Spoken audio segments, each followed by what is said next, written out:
Topic here is Race to the Promised Land of Equality, with a focus on the Underground Railroad and other forms of resistance. Here are the terms you need to know by the end of this particular class. The highlighted themes are the themes that are focused in this particular slideshow. And keep in mind, you are required to summarize documents in the AP framework and determine the possible significance. So with this map, we're looking at the Underground Railroad, which was a series of escape routes from the slave states into the free areas. And the question here would be whether or not a slave is free once they are in a free state. Here you have some statistics, and then we'll transition to the Fugitive Slave Act, which just give you some more information regarding the Underground Railroad. Given when we did talk about the Missouri Compromise line, so it seems like that border is still being maintained. And then we have this map, which is just giving you some more escape routes. Fugitive slave law, we've talked about this already. It's not the first time. This was a law passed by Congress that pretty much required slaves to be returned back to their masters or owners. We're going to be looking at two documents here.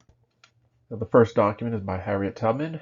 All of the yellow highlighted items are terms that you want to be familiar with. As it mentions down here, she was the first American woman to lead a major military operation. This source is primarily about her work in the Underground Railroad. It talks about finding good friends in Canada. Keep in mind, some of those escape routes went from the south through the north all the way up to Canada. There she talks about the people being frugal that she's meeting along the way as they are not offering her certain items. And she feels like she grew up as a neglected weed. Now she's been free. And let's see what she says about the Underground Railroad in the remainder of this document. As we look more into the document, we see this passage here that we will come back to. As he mentions, so it came about that their communication was often made by singing and the words of their familiar hymns. Notice how we are talking about some sort of hope with regard to this situation, which has been one of the artistic themes for slaves as they worked, singing uplifting tales and songs and stories. And that's what this section right here is about that promised land that hopefully they can obtain or reach once they make it to their freedom or their final destination, which takes them out of servitude. Continuing with the theme of the promised land, we are then confronted with some specifics with regard to how the Underground Railroad would work.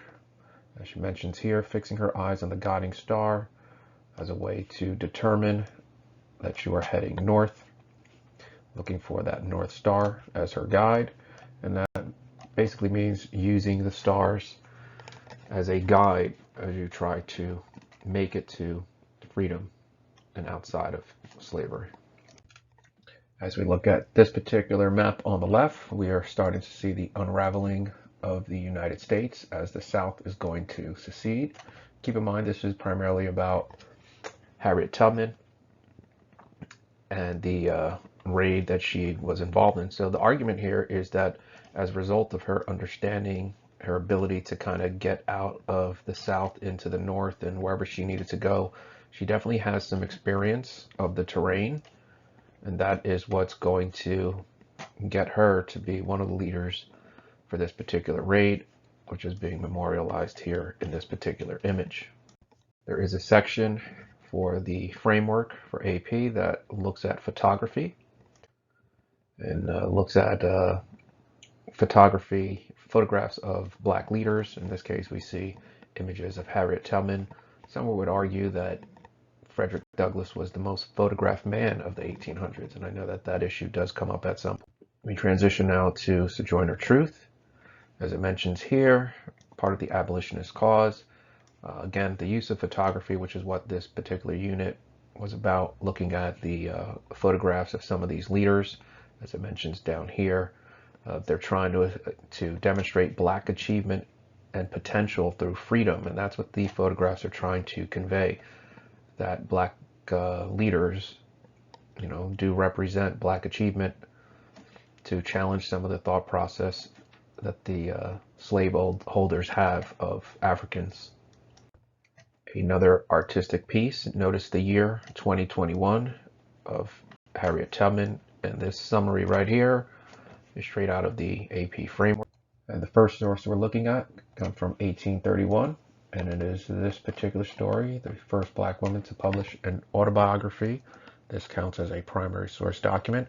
And we start out with the new master, which tells us this individual is new and what type of work will she be doing. And that work is outlined here. I was immediately sent to work in the salt water with the rest of the slaves. This work was perfectly new to me. So that definitely shows, that you're going to have to go through some sort of training exercise. Then it kind of outlines, some of the labor with regard to the salt blisters that was encountered, areas that were not completely covered, and then just pretty much outlining all of the work that was involved for this particular labor.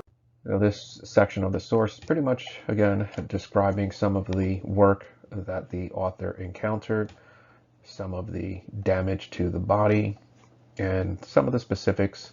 Somewhere in here it does mention that we worked from to sun up, and we talked about that already, where slaves worked from morning to the evening when the sun would go down, and that was the typical expected labor time. Then transition to some additional labor, building a wall around the master's house. My tasks were never ended. Sick or well, it really does not matter. You're still working. And then down here gets into some of the specifics of what happens when somebody is ill.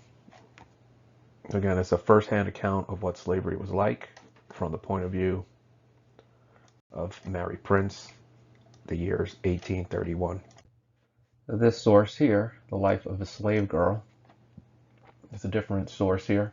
And what's going on in this particular source is that we're about to transition to the act of sexual assault and possibly rape encountered by female slaves. So there is a word of caution here as we kind of proceed.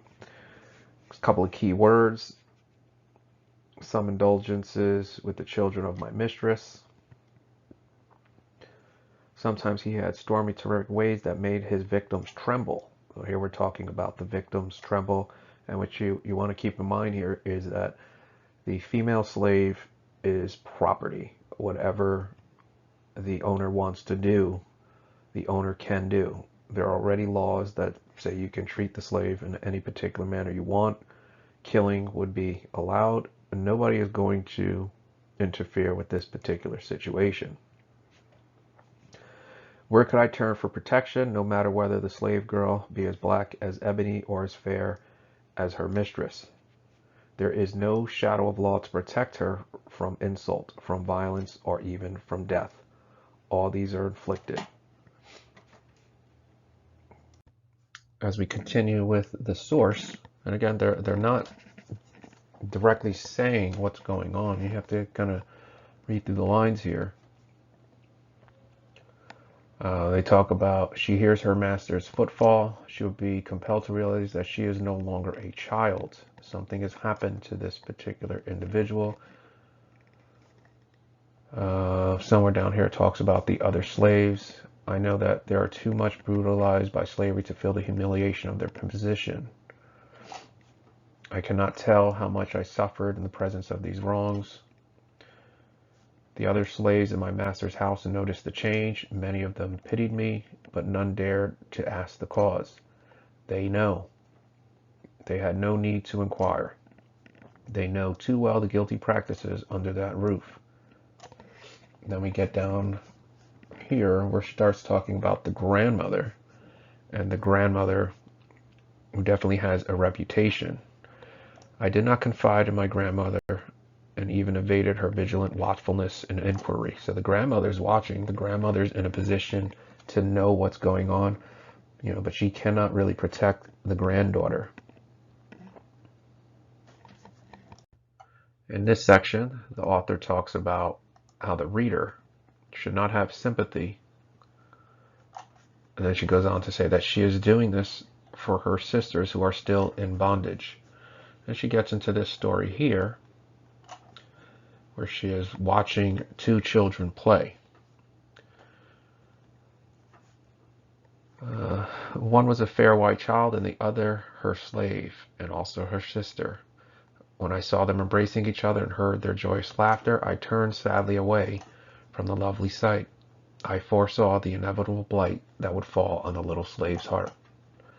She's basically arguing that the same thing is potentially going to happen to this girl that she is watching, because it had to have been a common practice. Again, the female slave is property under complete control of the owner.